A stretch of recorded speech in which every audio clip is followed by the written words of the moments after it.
what we should have done would have been to make some very minimal changes to the national diet. One of the things we could have done, for example, is to include 1,3-1,6-beta-glucans back into the food chain. Now, they always used to be there. Another one of those really interesting and important compounds that has been removed by the multinational food industry. Without 1,3-1,6-beta-glucans, your innate immune system is cut off at the knees. It means that you as an individual and that community that you live in are more vulnerable at a herd level to almost any pathogen that might come along from outside, whether it's a bacteria or a virus. So we have all kinds of problems. We've created a kind of a death culture. We've created a situation where we have really large numbers of people who are sick. They have chronic degenerative disease, most of which is caused by the modern diet. Then we have the pharmaceutical industry, which comes in, gives us these toxic products, which we can use to treat the symptoms of chronic degenerative disease and keep people alive for longer, but with disability, with reduced degrees of freedom. The same food industry damages our immune system. So we have large numbers, disproportionately large numbers of elderly people with comorbidity and reduced immune function. This is a death culture. We're extremely vulnerable at the herd, the population level, to new pathogens. Now, COVID-19 was initially being talked about as being the end of the world. It seemed to be killing everybody. We now know that that was complete overreaction. And it was actually, if it was a biological weapon, it's just not a very good one. It's very ineffective. But at a certain point, disease X, which is what the World Health Organization, that was their nightmare vision of the future that they came up with 6 or 7 years ago. This idea was, at some point, a zoonotic infection, probably viral, would enter into the human population, which had not only high transmission rates, but also it was also be highly virulent. And they called that the disease X. That was the basis of the movie The Andromeda Strain. There's been a few more movies on this subject. COVID-19 isn't that. But I think what it shows us is that we have created a world full of people who are so unhealthy, whose immune systems have been so damaged, that if something serious jumps into the human population, we're going to be incredibly vulnerable. And at that point, that is going to be an end of the world situation as we know it, because we're so unprepared. The pharmaceutical industry is always struggling to catch up, trying to make vaccines. And a lot of these vaccines simply don't work, and they're too damn toxic anyway. I'm not saying all vaccines are bad. I'm not an anti-vaxxer. Some vaccines, I think, are valid and effective, and they have a good therapeutic ratio, but others, such as the flu vaccines, are a complete waste of time and cause more damage than good. And I don't think the pharmaceutical approach is going to protect us at all. I think it's completely wrong-footed and wrong-headed. But if we can take these very simple nutritional steps to improve people's health and immunity at the herd level, at that point, we all become safer individually and communally. Outstanding, Dr. Paul. Thank you so much for that and unbelievable information. Guys, let's get up to drpaulclayton.eu. That's the best blog to get up there. There's a lot of unbelievable information that Dr. Paul has up there for us. There's also his books, okay? And for those people in Australia, please, if you need one of these books, please get onto myself, email or call customer support, and we'll make sure you find a location to purchase one of these books. They're the 2 books that we have in Australia. Dr. Paul, can you quickly talk about, for 1 minute, your new book, which I will get into Australia very soon, but can you talk to me about that new book? It's an incredible read, I've been told. Surely. Before anyone goes to the blog, let me just stick a quick health warning on it. I didn't write that to make friends. There's something there to offend everyone. Okay, so go there. You're taking a risk. The new book is all about supporting the immune system. And it was written actually before COVID-19. It's just a coincidence that it should be happening at the same time. And it talks about the innate immune system and how you can support it. And there are many, many different things that you can do, which I think go far and beyond the scope of any medical textbook or anything that's been written so far. There's a lot of new clinical science, new research that feeds into this.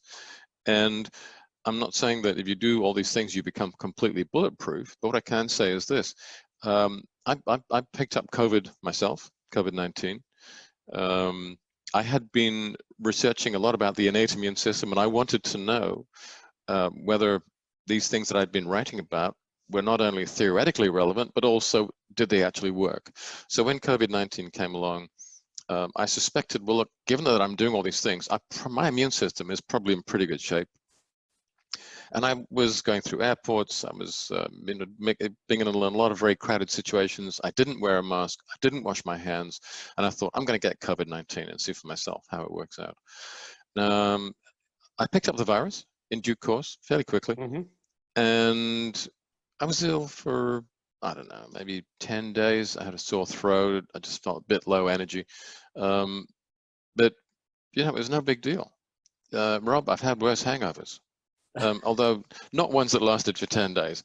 It wasn't that bad. And looking back now, I think, you know, I think that my theories were borne out. I mean, I'm in a high-risk group, considering my age. I mean, I'm 70. So I should have been hit pretty hard. Correct. But the symptoms were there. There was this thing at the back of the throat, little bit of a fever, not much. But it never got to the point where my deeper immune system, my adaptive immune system, and the cytokine storm were remotely at risk of being triggered. My innate immune system was so strong that basically it did the job for me, fought the virus off, end of story. Now, that's not science. That's just a single case history. And I'm not saying that's going to work for everybody. I can't. I don't have enough data. But I will say it worked for me. In my case, the results seemed to bear out the theory. Now, I think it's pretty dangerous saying things like that because I know that a lot of medics are going to jump all over me. But I've written about this in my blog. I've talked about the rationale and how I think the innate immune system can be assisted and enhanced and why I believe it should work. I have actually introduced some of these concepts to the American government, and they have comprehensively ignored me. But my ideas are out there, and they are. I'm waiting for people to attack them and to refute them. So far, that hasn't happened. All right, fantastic, Dr. Paul. And again, I just thank you so much. You know, you've done an incredible job here tonight to share a lot of information. Guys, please get up to drpaulclayton.eu. Have a look through the blog. Incredible amount of information. Get hold of the books. Get hold of the science that's online. Please go up to ZINZINO.com, also ZINZINOtest.com. Look at the facts. Look at the proof that is there, and just start on the products, and obviously get tested is your number one priority that you've got right now. Dr. Paul, thank you so much again. Look forward to having you back again, and it's just always great to have a 30-minute chat with you. Is just like having 3 to 4 hours chat with a person that's talking about something that they're highly passionate about, and you're just a wealth of information, and we thank you for getting up and being part of our call today here in ZINZINO. Thank you so much, Dr. Paul. Yes. Rob, could I just answer a question that someone has asked in the chat box? By all means. Karina at Higher Health and Healing asked, are beta-glucans problematic in autoimmune disease as an immune stimulant of innate immunity? Karina, the answer is no. Basically, the beta-glucans are functioning primarily on the innate immune system, not exclusively, but mostly, and the innate immune system is not involved in autoimmune disease. So that's the theoretical part.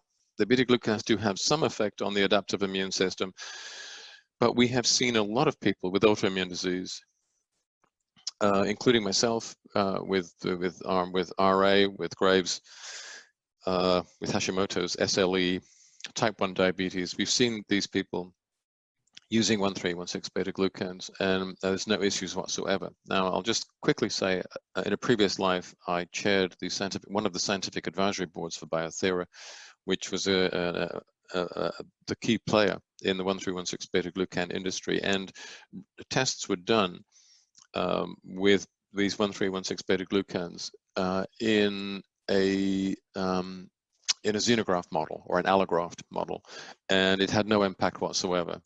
So in situations where there may be a problem involving the adaptive immune system, the beta-glucans do not seem to exacerbate the the situation at all. Fantastic, Dr. Paul. Any other questions on there that you'd like to quickly answer as we tune out? Yes, somebody asked about Parkinsonism. Yes. And I don't think that balance